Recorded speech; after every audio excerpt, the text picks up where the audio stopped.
be here today. I am Twyla Carter, Chair of the committee.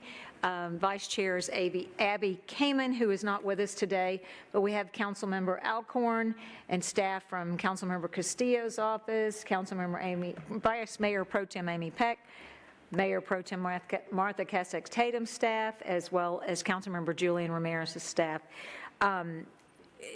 I am super excited about the presentation today, future-proofing Houston's homes, communities, and economic assets. And Richard Saline is our presenter, and super excited to see what you've got for us today, Richard. And he's got quite a presentation. He said that he's not going to go through each slide word for word, but he's really bringing forth a lot of really good information. And we welcome you today, Richard. The floor is yours.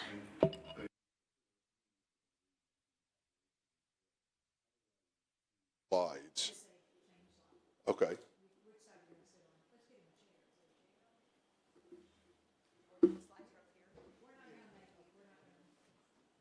We're not going to make you stand.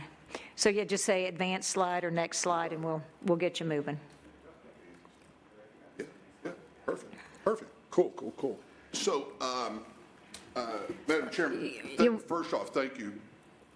Move over to there you go. One side or the other. Thank you. First off, thank you for your hospitality today and for your encouragement also to Councilmember Alcorn. Both of y'all are individuals who I have gotten to know since coming back to Houston, my fourth generation hometown. And I would say this both in public and private, so since I'll take the public liberty, the two of you have been, along with your other council members, have truly done some major heavy lifting since Hurricane Harvey. And the sad truth is we're going to probably, as we'll go through this a little bit, need to continue to keep our focus. But thank you for the work of this committee. Thank you for your colleagues who have kept the focus on that we need to remain resilient. You can read faster than I can talk, or according to my wife, I will slow down and talk at a speed that makes sense. But I thought what we ought to cover are some current realities, why we are suggesting a maybe an enhanced strategy at the city, the county, the regional level, and then some things that we think could be put in place. So this is the agenda that we're going to cover. I did cut it down, Madam Chairman, from 72 slides and 30 minutes of full motion video to a handful. So, so next slide. A little bit about us. We're a Houston-based national organization. We operate like a think tank and a do tank. The do tank is Roar Partners, and the think tank is Future Proofing America. So it's a 501c3 under Future Proofing America that includes a number of firms and individuals that you're aware of, like Gensler and others here in our own backyard, but it also represents a set of national stakeholders. Our chairman is the former CEO of Munich Re US, which is the largest global reinsurance firm in the out there. And I'll come back to the issues about insurance versus reinsurance. We have a number of individuals that represent insurance, mortgage banking, traditional banking and new investment finance, manufacturing, all of what we felt needed to be around the table, because that's really what this has become. It's no longer just a silo of government. This is truly it needs to be and has needed to be an integration of a lot of expertise and capital sources. One of our newest board members is David Marstead, who retired about 6-7 months ago. David was the FEMA administrator for Resilience, Mitigation, and Insurance, meaning the National Flood Insurance Program. So you kind of see we've tried to bring together a set of stakeholder representatives. Next slide. The other part of this, as I mentioned, is so ROAR is the do tank. That's the one very focused on projects and getting things done. The collaboration under Future Proofing America is made up of a significant amount of expertise, again, in these different silos, but more importantly, what they've been doing, some of it privately, a lot publicly, is if you see on the left-hand side, there are 5 topics, and these go from how do you move standards of practice. Let me just make it simple. We've identified 2,600 building codes in the United States. This is everything from the Institute of Business and Home Safety, which we'll talk about in a few minutes with their fortified roofs. This is ISO, this is AST, all these acronyms. There's 2,600 standards and building codes. And what we've heard from insurance and reinsurance, financial institutions, elected and appointed officials is like how do we make sense of it? Just this past Tuesday, we hosted a national fireside with the global head of infrastructure and public finance for Fitch Ratings. That's one of the 3 major ratings, Fitch, Standards & Poor's, and Moody's. And Fitch has rolled out a framework starting this year, really in 2026, that essentially addresses and acknowledges that if you make an investment in resilience in your infrastructure, it will change the filter by which a rating is produced. And why is that important? You want the better rating because it brings the cost of cash, cost of capital down, but it also creates a somewhat of a headwind for others to participate. So you see who we've assembled here. Some of them are based here in Houston. Some of them are, different parts of the United States, but they are all integrated around one simple metric, a 1 to 11 or better cost benefit. If you and I invest ahead of the curve, ahead of the next event, we want to bring down the cost of recovery and rebuilding by $11. And that should be the metric by which we operate on. Next. So here's part of the stark reality that put a lot of this in motion, and it really started when I came back to Houston 48 hours after Hurricane Harvey. And it's hard for a 4th-generation Houstonian. My grandfather and great-grandfather stood outside this building and put the original stone in this building. Our family goes back 4 generations. The Republic Bank building that looks like the Gothic church over here, our family put the 72 tons of lead coated copper. So I'm kind of invested in my hometown as much as we are invested in other places across the country. Here's the issue.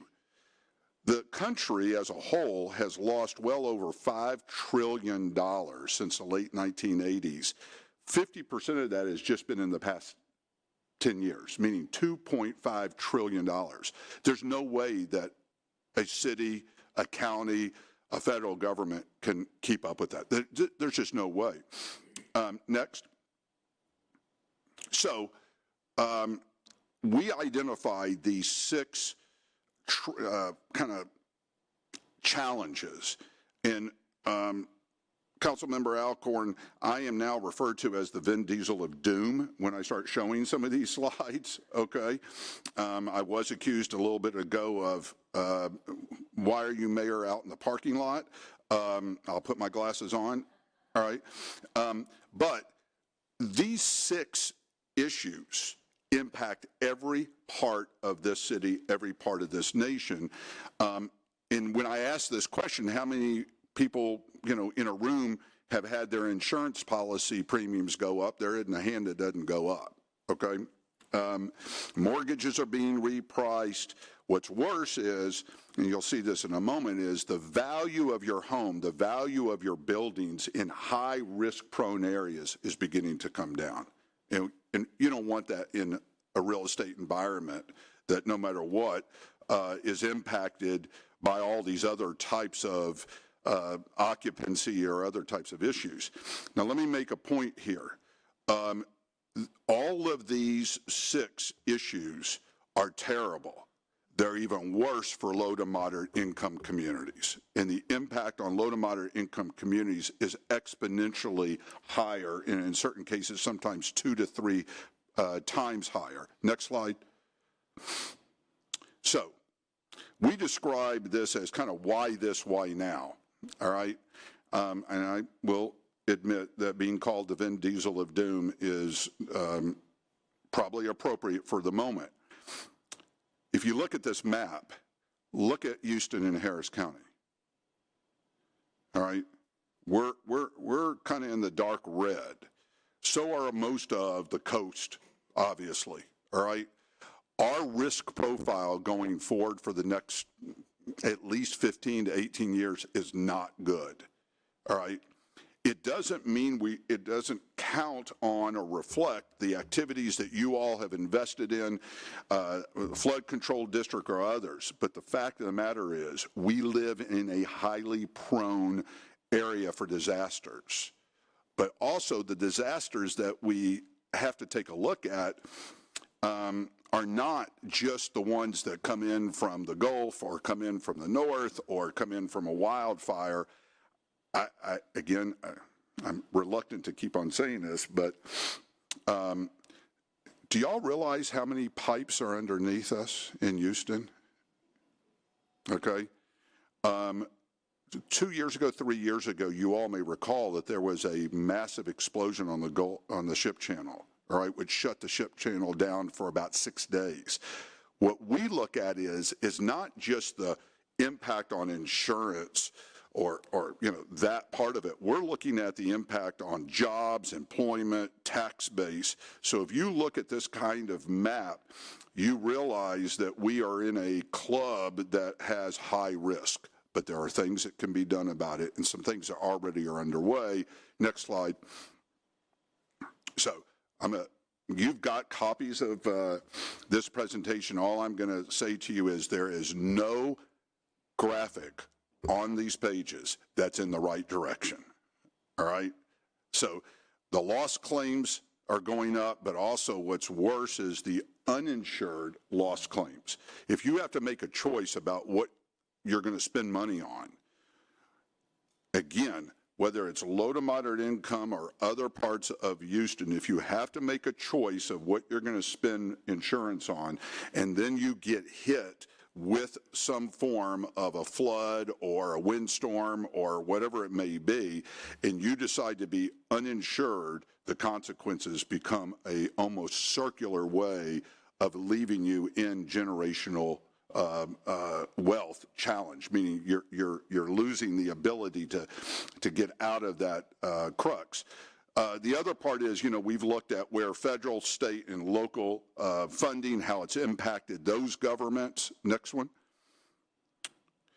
Then what we started taking a look at is, you know, some of these features that I don't know if council is hearing this from others, and apologies if I'm being repetitious, but I would say the more I've gone around the country and more I've sat in different forums and sessions here in Greater Houston, we don't talk about the insurance as much as we should, and not from, my God, I can't get insurance, but frankly, the role of insurance as a strategic partner in this, and again, we'll talk about that. I don't remember the precise number, and I want to say it was north of 28%. So don't hold me to this, but after Hurricane Harvey, Councilmember Alcorn, the number of people that walked from their homes was significant. Matter of fact, our old home in Meyerland, the folks that bought it from us, Madam Chairman, walked, and it sat empty for 6 years. So that has again, corresponding trailing impact to it, and so does the fact that asset devaluation, which means that these assets, it's not just a home, it's a portfolio of homes or portfolio of buildings. Whatever the portfolio is, we have always, in the United States, relied on third-party investment houses and investors, whether it's J.P. Morgan Chase or Goldman Sachs or Blackstone, BlackRock. very large investment houses are a part of how we move projects, whether they're residential or commercial, even industrial, and especially in the public sector. Here's the problem is, if my portfolio, if what I own in this bucket starts reducing in the amount of money that it will earn to pay back the bonds, it creates a significant challenge. And that's been underway quietly in Houston in lots of different parts of the city. Next. So what we then had to take a look at is who plays a role here? Who plays a role? One of the biggest roles, and because as a fourth generation Houstonian, I'm pretty aware like you are, is the real estate community. We rely on the real estate community to build houses, whether they're sitting on, $2 million homes, to affordable housing, to mixed-use developments, to, sports complexes. Real estate ultimately has to make a decision how they're going to pay for building something.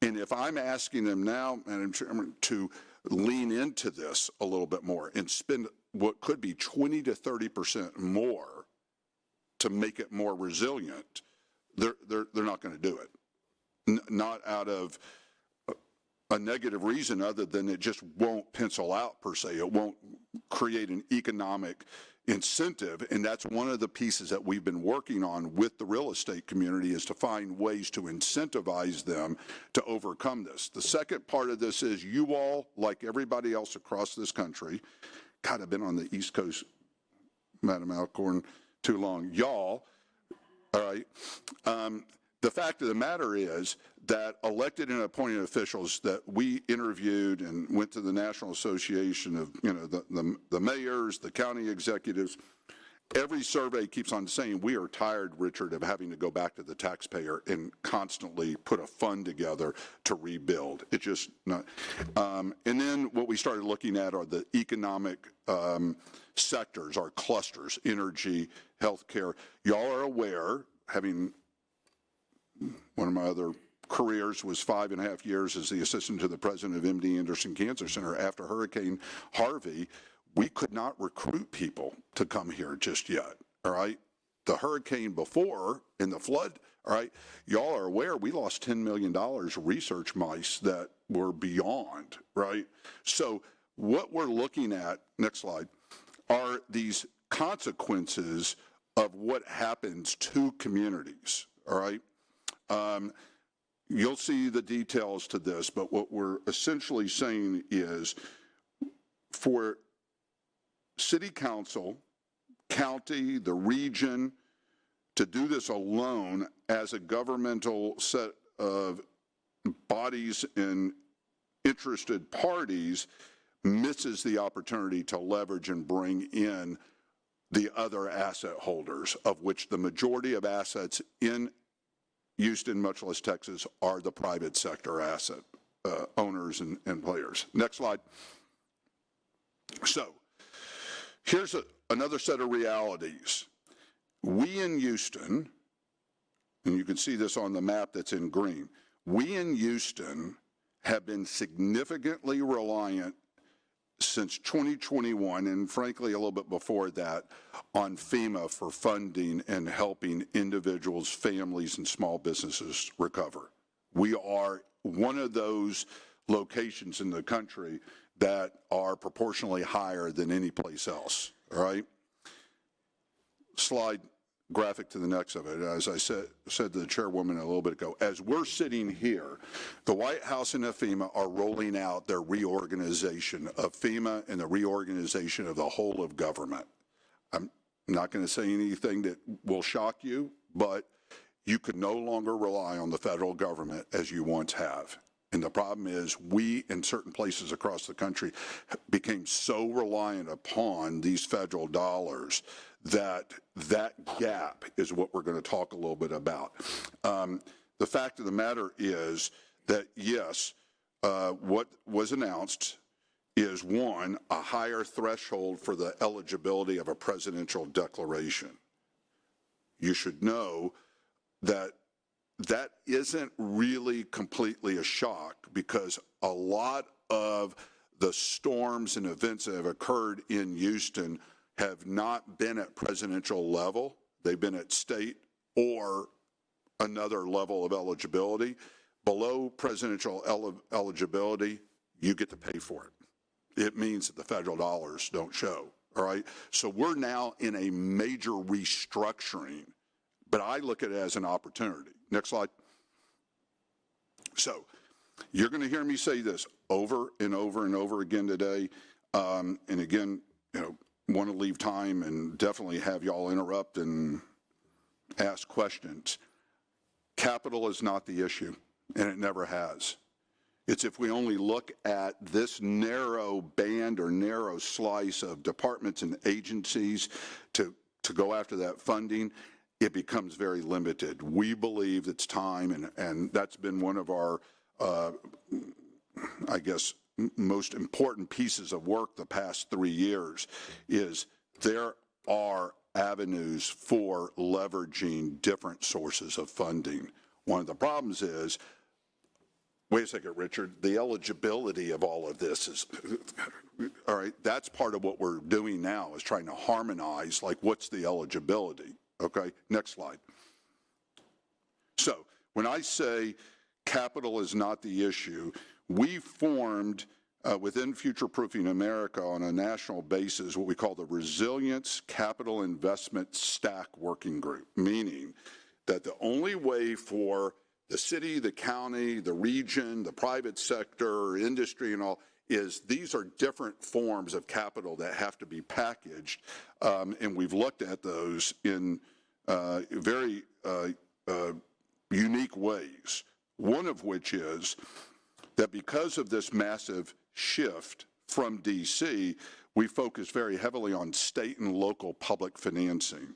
So two of our advisors for this working group are Hilltop Securities and Oppenheimer and Company. Those are two of the 5 largest state and local public finance firms who do a lot of work, not only with the city, the county, and the states, but all 50 states. But they have been working with us on how to craft new ways of forming capital instruments. The second part I want to point out is you see this impact rate of return. All right, so we've partnered with Howard Buffett Jr. and his work up at Columbia. Howard started working on this about 10 years ago. Essentially, we look at a traditional rate of return. We look at the traditional, but a new form of cost-benefit analysis, like if you do this, will it generate that, right? But what we've also looked at is an impact rate of return. It is no longer a cute metric. Let me use an example. At one point, a few years ago, Houston still had close to 3,000, 4,000 homes with blue tarps on them. Still, we have homes with blue tarps on them, all right? You and I can go fix the homes. We can put the roofs on, all right? And suddenly we have a quote-unquote livable home. We have an insurable home. We have something that still is on the tax rolls. What we want to know is, have we reduced the health care cost because we've removed mold and other consequences? Those are economic links to societal benefits, all right? What we also want to know is, do these individuals have access to health care before, during, and after an event? So we've looked at capital from multiple approaches here. But I wanted you to see that each of these items on here, we have been working with and now want to find a way, Madam Chairman, to implement some of this here in Houston with and for y'all. All right, I'm going to keep on going real quick. Next slide. So here's a call to action. Next slide. This is very much appreciative of the Texas Department of Emergency Management, Harris County Office and City of Houston Office of Emergency Management. No question, no question. We do really well with day of event and what we call the response, recovery, rebuild. But that is no longer sufficient. It is no longer sufficient. Let me reemphasize this. If the city of Houston, Harris County, and the state of Texas continue to only focus on recovery, response, recovery, and rebuild, we are leaving money on the table that can help people across this community on what we call the blue sky days. I know that's not a shock. I know it's not a surprise, but trying to get this part of it implemented across the country has a lot of barriers because it's not something that folks are used to doing. We wait until the event, all right? Next. So, a couple of quick items, and then I really want to have a conversation back and forth. We now have curated, organized over 100 billion data points down to the county, the census tract, the zip code, and the parcel level, not for insurance pricing purposes, but for the purposes of understanding what's happening with the real estate, what's happening with mortgages, what's happening with employment patterns, workforce, all the way over to private assets, large-scale private assets. Madam Chairman, we looked at 3 major oil and gas upstream, downstream companies with headquarters and operations in Houston. Not going to name them. We looked at 3 of them. You know all 3 of them by name. You all see them in the newspaper.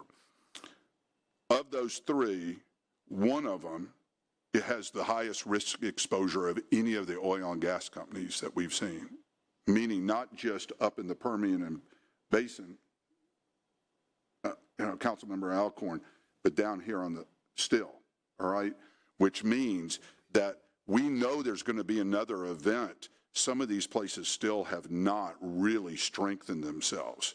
Why is that important to City Hall? Is because they are part of the tax base, and every time their business continuity in some way fails, it impacts your ability to count on them for the tax base of the city and the region. All right, let's just be very clear about that. So we've organized a lot of data that gives us a deeper dive on the risk profile of Houston, of the assets, residential, commercial, industrial, and public sector assets, which in this community sit side by side and sometimes within the same real estate umbrella. Next slide. So that data began to give us some insights, not to take away from what Public Works has done, Office of Emergency Management, flood control, but that's not all of the data sources that are available to make decisions on and to make proper financial, economic, and fiscal decisions on. So what we decided is that, yes, we've got to crunch a lot of information to really get this kind of profile that says, by the way, you don't need me telling y'all that Houston's at risk. What you need is to make it actionable. If this says this, what do we do about it? That is the entire focus of what we call future-proofing Houston. Next. So, working with Gensler, which just down the road, meaning 3 blocks from here, Gensler's Global Resilience Institute is based here in Houston, all right? And we've been working with Gensler and others to basically say we can design and retrofit new types of land use in Houston, across the country, around these different types of disaster vulnerabilities. But frankly, if we're not incorporating these social vulnerabilities, we will have missed an opportunity to resolve what we believe is resilience's real purposes, and that is thriving versus just surviving citizens. And sad but true, what FEMA and a bunch of us have been working with FEMA and HUD and SBA and others is we find ways to deliver enough money to get you back on your feet. What we have not done is moved you from just surviving to the next event to now becoming a thriving member of the economy, the community. Next. So, last couple of things. I know and I'm cautious to say this, I know that there's a lot of reexamination of TERS and MUDs and all of these different, but guess what? Those now are being heavily adopted across the country as resilience districts and resilience hubs. We just published it this morning on a national basis how to leverage resilient zones that are designated special purpose districts to ultimately not just leverage public sector financing, but to attract insurance, reinsurance, and private sector capital to the table. If California can adopt what's called the Enhanced Infrastructure Financing Districts, and now are referred to on the wildfire, which we're working on a solution in LA around a disaster resilience district, which is a tax increment district, but it has very specific and limited use of those funds. So we looked at how to do more special purpose resilience types of infrastructure. And I know some of you have heard, and Councilmember Alcorn's probably heard this from me more than enough. We have 6,700 detention ponds in Harris County. 6,700. Only 30% of those ponds are owned and operated by a public entity, meaning the majority of those retention ponds are owned and operated by a private sector entity. Once we permit them, we do nothing to bring them into a means of limiting the impact of a 50-year, a 100-year, a 500-year flood. We felt very early on that some of the land that the city, the county owns could be used for microgrids, all right, to create uninterruptible supplies of power. I know you all made a great step forward with Councilmember Plummer and others on looking at the resilience hubs through Acres Home, on deploying a form of a grid, but we think there's more resources to go behind that. Next. So when we announced about a year or so ago a partnership with the SBA, and most of y'all either know by name or know of Francisco Sanchez, who was with Harris County, then went to the SBA, and we were just with him a couple of weeks ago at this Resilient Cities Expo down the street here. I don't think a lot of people realize that the SBA, 70% of SBA's disaster loans go to whom? Anybody? Residents, right? Right, they go to homes. Yeah. All right. Yes, there's small business programs, all right, but SBA has had a program for rebuilding homes. There is, under his leadership then, it continues with a number of folks, is how do you use the SBA dollars to actually retrofit a home before the next event, right? A new roof, new fortification.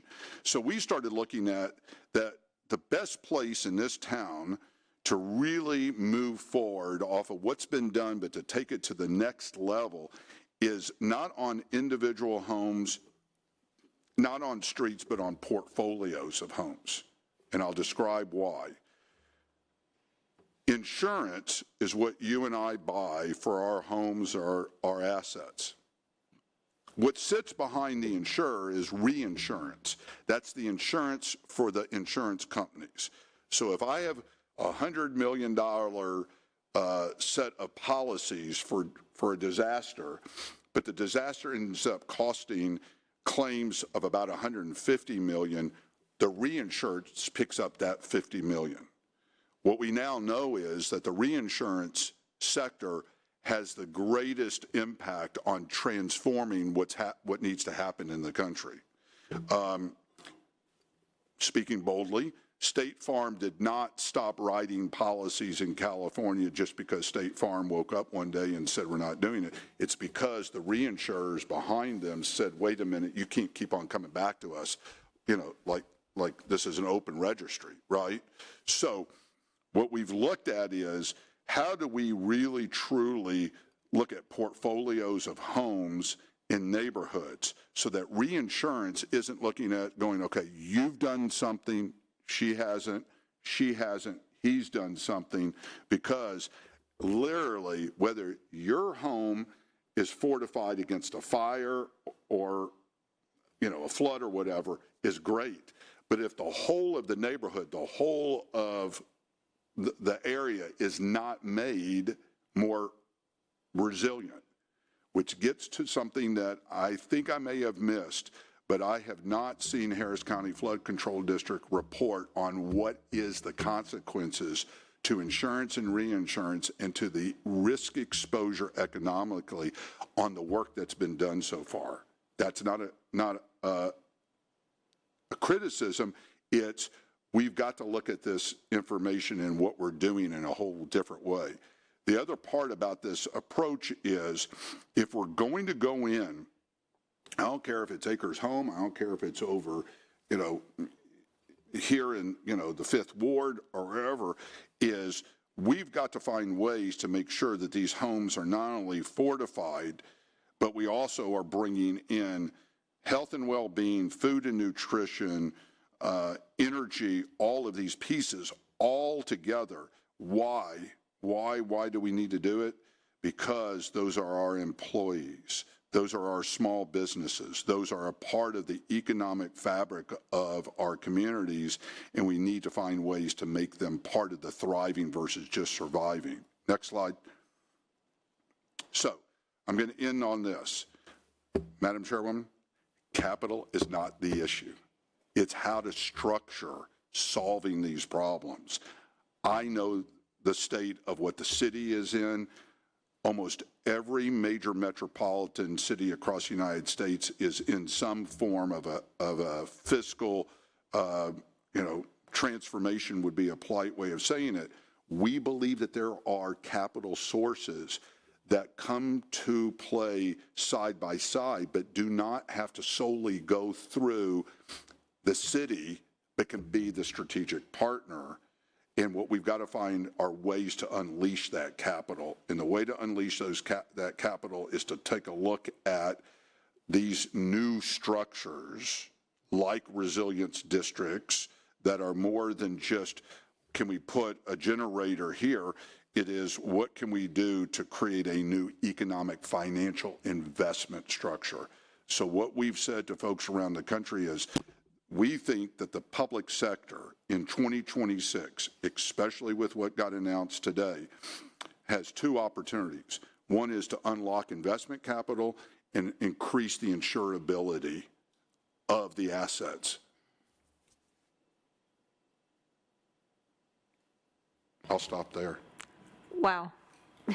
Are y'all afraid? If you weren't, you should be. Thank you, Richard. Wow, great information, and certainly, spot on. Capital is not the challenge. Right.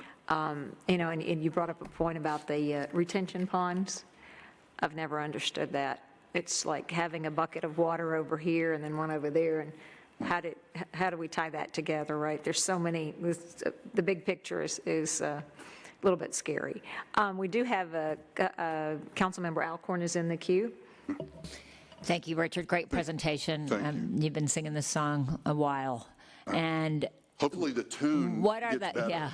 What are the practical steps we can take as a municipality to unlock that capital? So I think there's a couple of things. One is, I go back to this, that understanding how all the different departments play a true role in contributing to a higher value of resilience, all right? So like, I'm not going to speak out of turn, but when I've talked with Tom Jason and some of the things about what Metro does, all right? And you've heard me say this, again, I'll give a couple of practical pieces. These Metro buses collect a lot of data, significant amount of data. They actually know where things are before Public Works does, even before offices of emergency management do, all right? So one is, I believe we have got to once and for all seriously create a just-in-time data curation with public and private sector capabilities, including, Councilmember Alcorn, a way to use the data to drive action that says, if I know that I have this condition here and I put an investment, who benefits from that investment? And it's not just the government. It impacts bringing insurance, reinsurance, mortgage, other capital to the table. That's one. The second part is there needs to be these kinds of investment structures, these investment instruments. We have them. I fear that some of them are under attack for kind of the wrong reasons, okay? But if we want to call them resilience zones or resilience districts, the capital structures exist. What doesn't exist is aligning the sources of capital to, in a sense, help buy down the cost with the developer for investing, doing something different, helping homeowners get access to capital. So one of the structures that we are rolling out is a community mutual risk pool, because no one in Harris County, the city of Houston, I don't care, Hedwig Village, you name it, can afford to cover all of the risk. So we are looking at how these community mutual risk pools come together that bring reinsurance, capital from different sources along with public sector capital and share the burden of the risk, but use the resources from that mutual fund, that mutual pool, to actually invest in doing things right now that reduce the risk exposure. I get it. I get what you're saying, but what do we tell Public Works go do something? I mean, what do we do?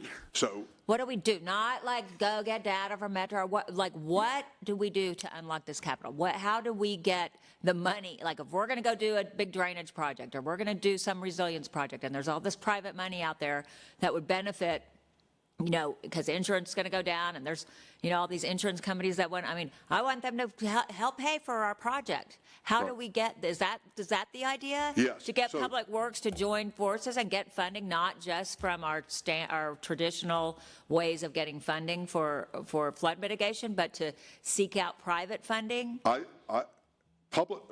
Public Works will not get insurance funding or third-party capital other than what it already has now, unless we can create a new kind of instrument, a new type of... So like one of these resilience hub zones or whatever? A zone, a community mutual risk pool, all right? So that's what we have to do first? Yes, yes.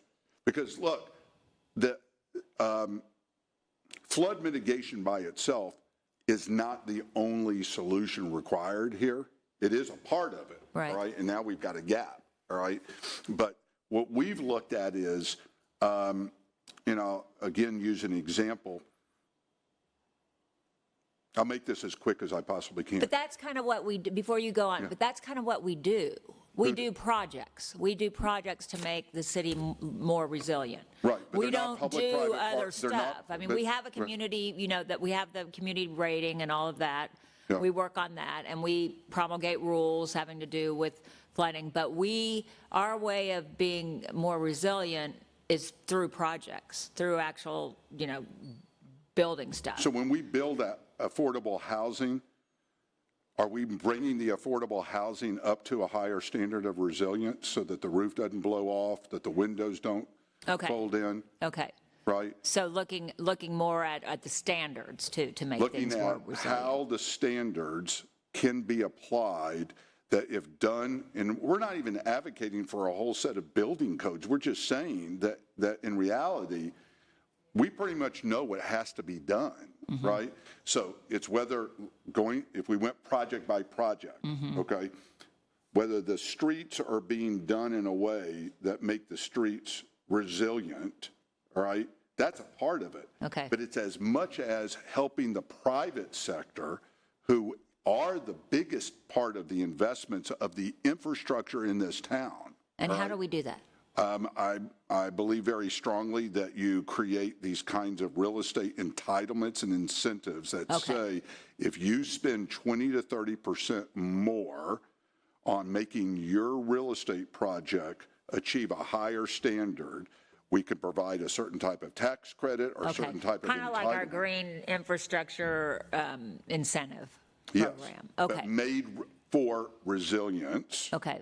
And based on, in a sense, a proportional link to that if I do this, will the public financing, will the insurance, will the reinsurance, right, align to say, I have spent this amount of money more than I needed to, all right? Right now, and it's not a criticism of the real estate community, they do the baseline that they've got to do. Anything above that, we've got to find a way to encourage and incentivize and frankly reward them for doing that. So when we talk about these master plan communities, especially in places, I'm going to pick on somebody today, I'll get in trouble for this, all right? Waller County is one of the fastest growing master plan logistics distribution centers, all right? Those projects are not being made resilient. They're not. So they're great. We're building a lot of locations for the growth of the community and the region at large. We're kicking the resilience dividend down the street. So that also ties into something that says we now have the empirical data that says I, Councilmember Alcorn, in my district have this project. If we build it to a higher standard, to a higher value of resilience, or if we encourage and partner with the private sector to build out, whatever X is, then that resilience dividend can be securitized. It can be financed. And it's not your dollars alone. So what I would say to you, what's the number one piece that I would take away is, can we once and for all establish, I don't care if it's with the finance director, with a group of y'all, with a couple others, I think that Houston is ripe for having an entire discussion about financing the mitigation of risk exposure with some new instruments and new ways that doesn't put the city further in debt, but frankly attracts other forms of capital. If I were to encourage one takeaway from today is let us assemble a set of stakeholders that are already interested, all right, even want to compete against each other for the opportunity. But what needs to happen is y'all's role as elected and appointed officials is to use the apparatus you've got. Part of it is tax incentives, part of it is entitlements, but part of it is also bringing your assets to the table in a way that says we also are going to raise the value of our infrastructure side by side, all right? So that's one aspect of it is we think this is now time to address the financial, economic, and fiscal strategy for resilience. And what a great time, because it's also not intended to put the city in further debt, but to find a way to unlock other forms of capital for the private sector themselves to use to do part of this work. Okay. Thank you.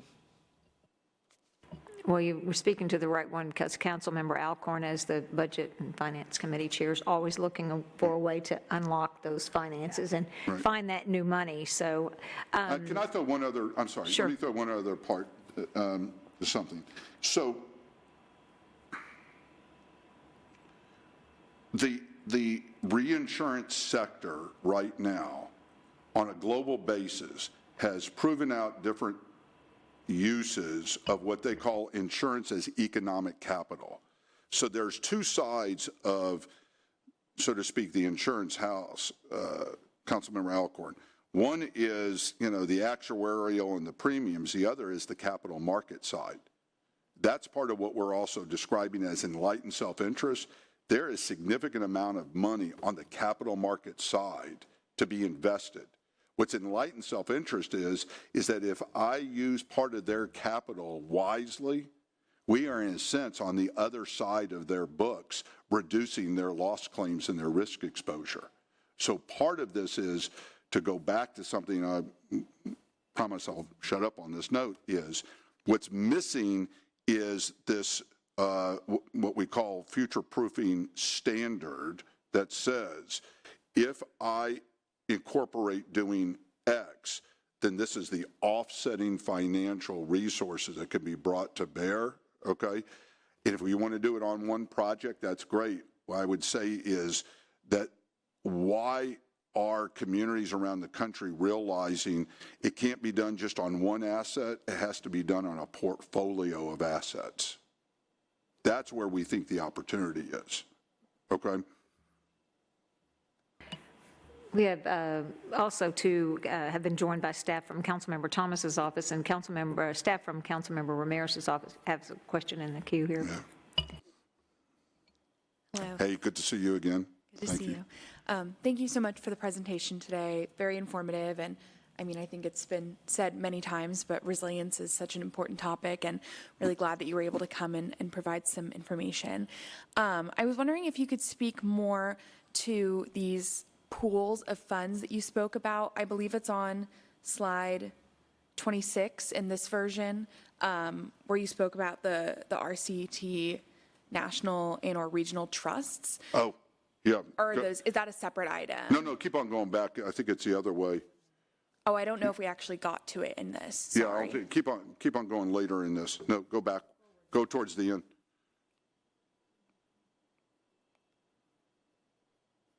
There it is. Yeah.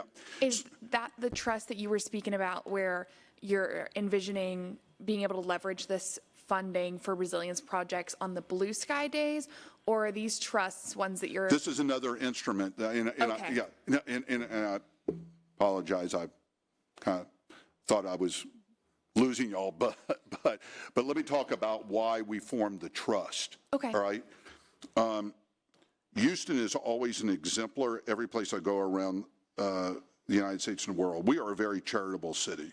So part of this is easy to talk about here, but every time there's a disaster, we turn to the Community Foundation, to others, and fortunate and blessed that $30 million, $60 million can show up pretty quickly in this city.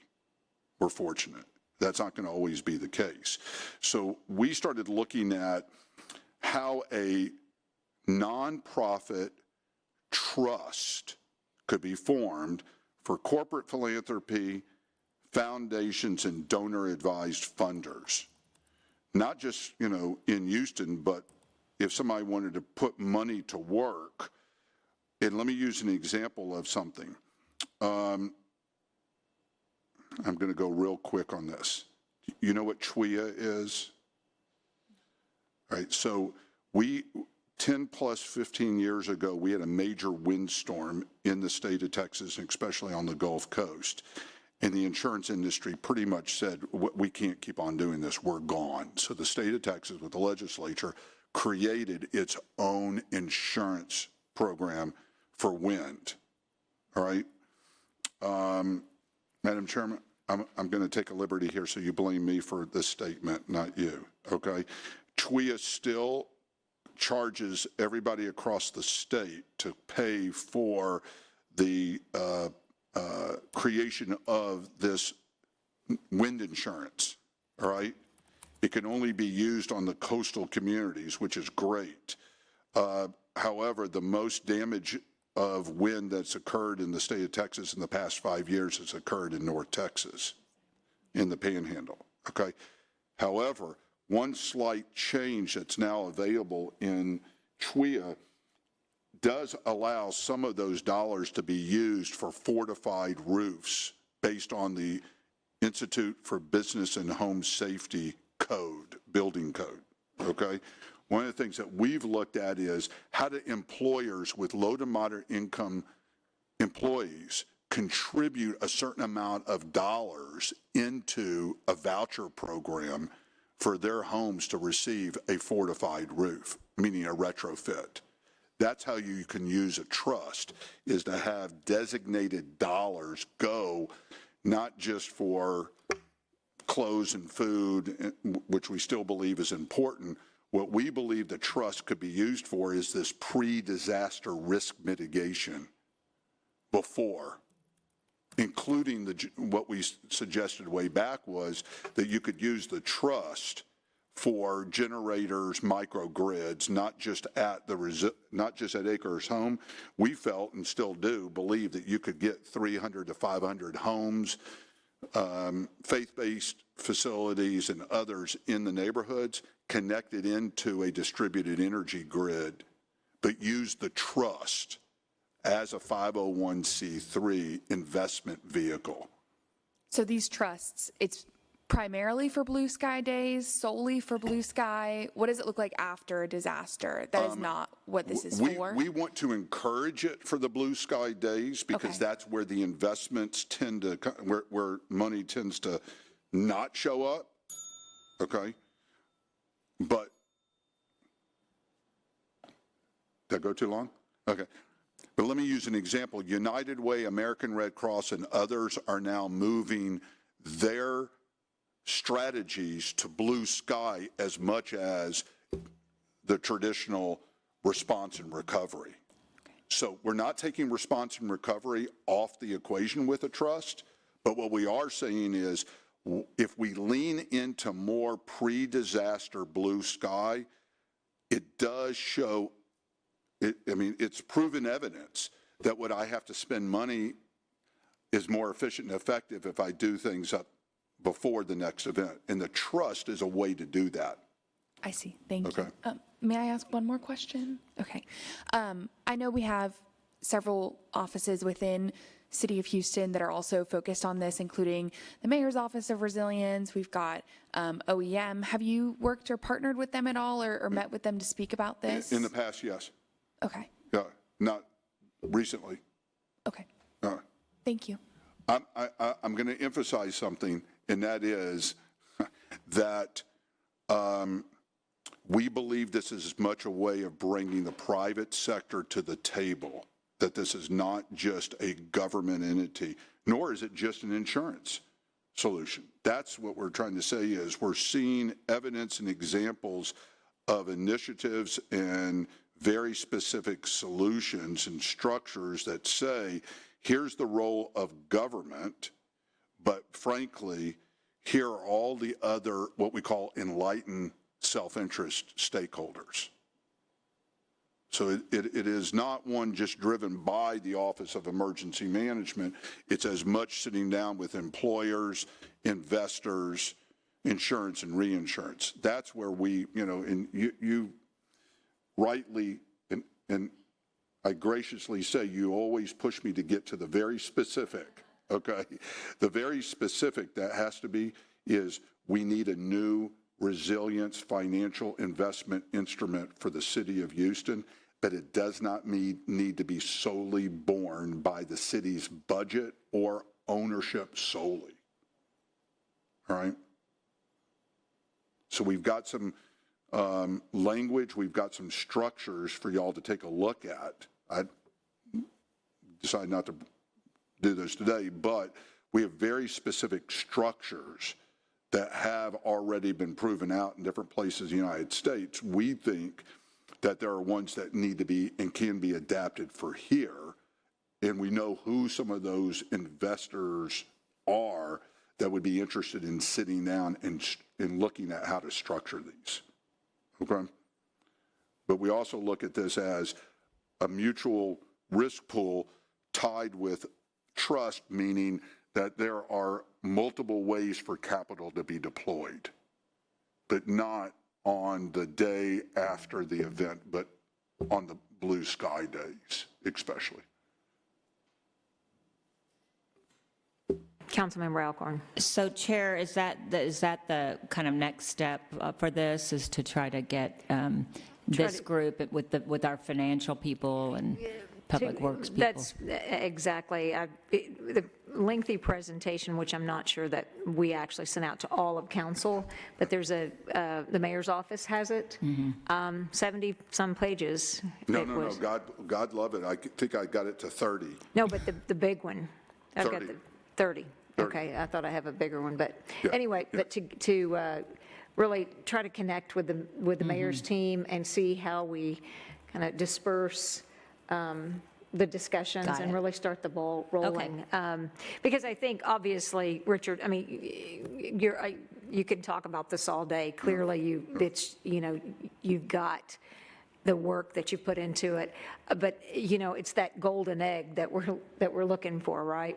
And so, certainly, I'm committed to helping try to get, push forward and see if that plan that you that you laid out is something that Our we can. commitment to you is the same thing that I said this morning on a call to another large state. People that we're working with are so ready to just get going to find the right pilot, however you want to call it, project, right? That's the reason why we believe 2026 is this seminal year. We don't want to do another study. There's some data that needs, but we don't want to do another study. We want to put something together that you're comfortable with that will show immediate and, longer-term results, but one that one more time opens the door to not just reliant on the city, the county, or government for being the only source of the dollars.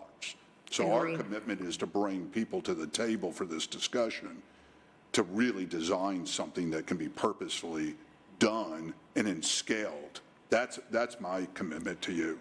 Well, thank you for your work and your efforts, and certainly we'll continue to follow up. We do have a couple of speakers that had signed up for questions, so we'll call them up. And thank you for your wonderful presentation. Well, thank you for your time. Thank you for your patience with me. We're going to do this in Houston first and foremost, but thank you. Happy holidays to all of you. Thank you.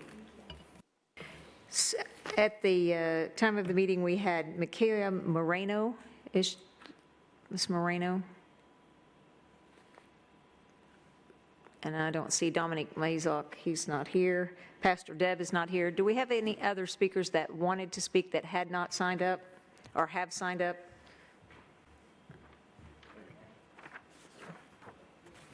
That's Richard. That's I've listened to Richard. This is Herman Ibanez. Mr. Ibanez.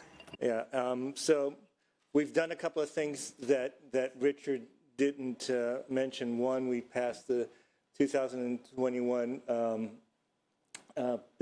international building codes.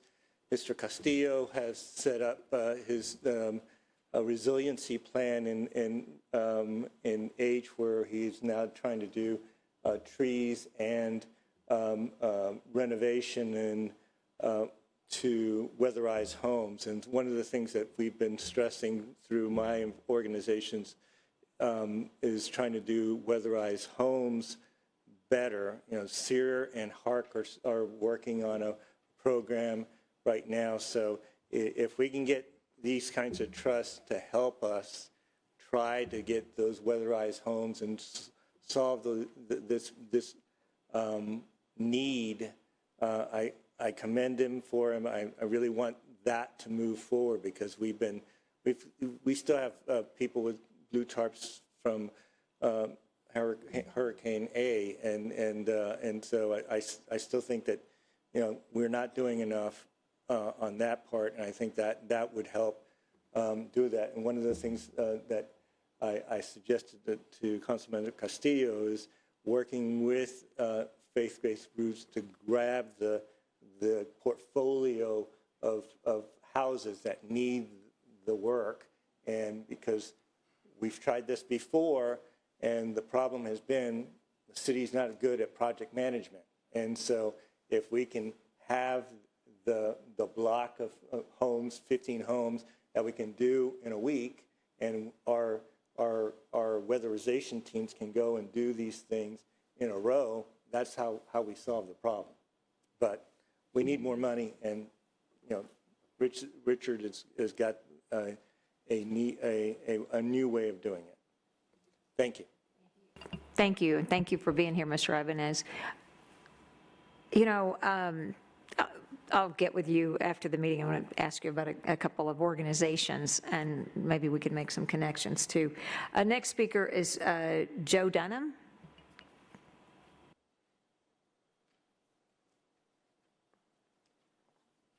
Thank you, and that was a great presentation, very detailed. I'd love to see the big one. I don't know if there's a way we can see the large presentation or not. But one, I had a question of something, and then I wanted to make a couple comments. But you were talking about a resilience district versus a mud district. Can you give a little bit more detail about that? I know right now, statewide, my name is Joe Dunham. I work for Sandcastle Homes. I'm an active member of Greater Houston Builders Association. They could not come today, and I was overhearing. I said, hey, I can go, so that's why I'm here. I'm not here in any official capacity at all.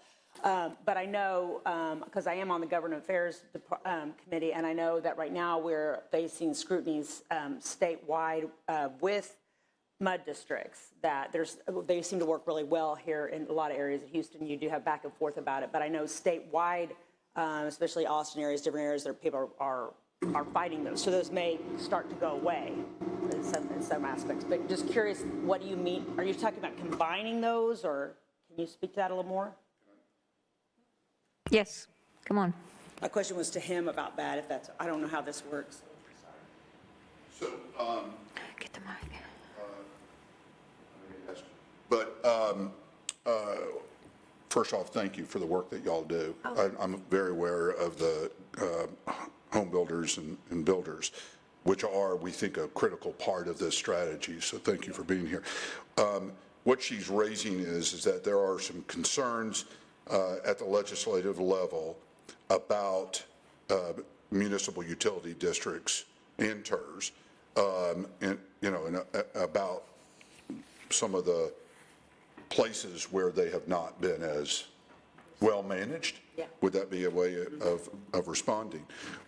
No, what we're saying is, if you look at the reason why utility districts were created, which is truly a phenomenal national model that was started, Chairwoman, in your part of the world, on the west side of Houston. I mean, MUDs were truly, in the 1960s, something that was novel. Now they're all across the country.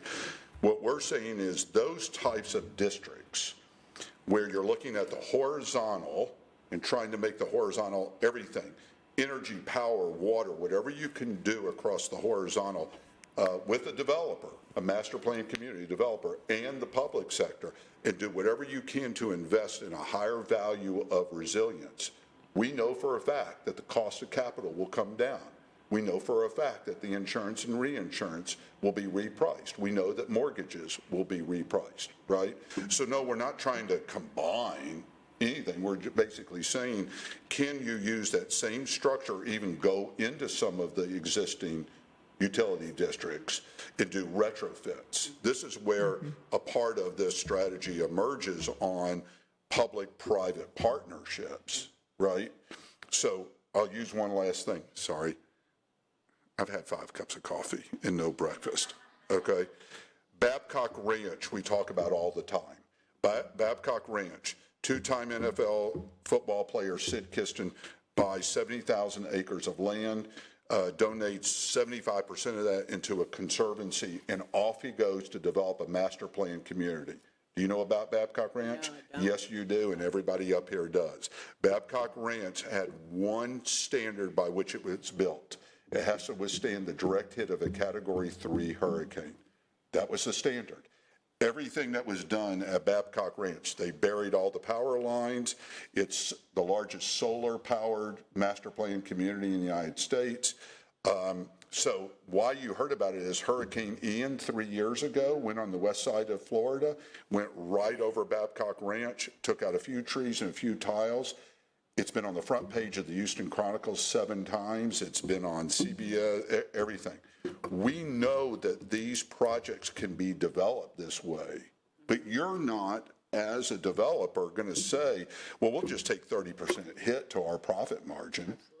Right? Right. So that is where we think, not only is this from not a building code, we want to incentivize. We believe it's in your best interest on those homes to be built in a way that not only continue to be on the tax roll, all right, but individuals can live in there, all right, do all the things that they need to do with their jobs and, so what's happened with Babcock Ranch? Go look at it. They can't sell houses fast enough, right?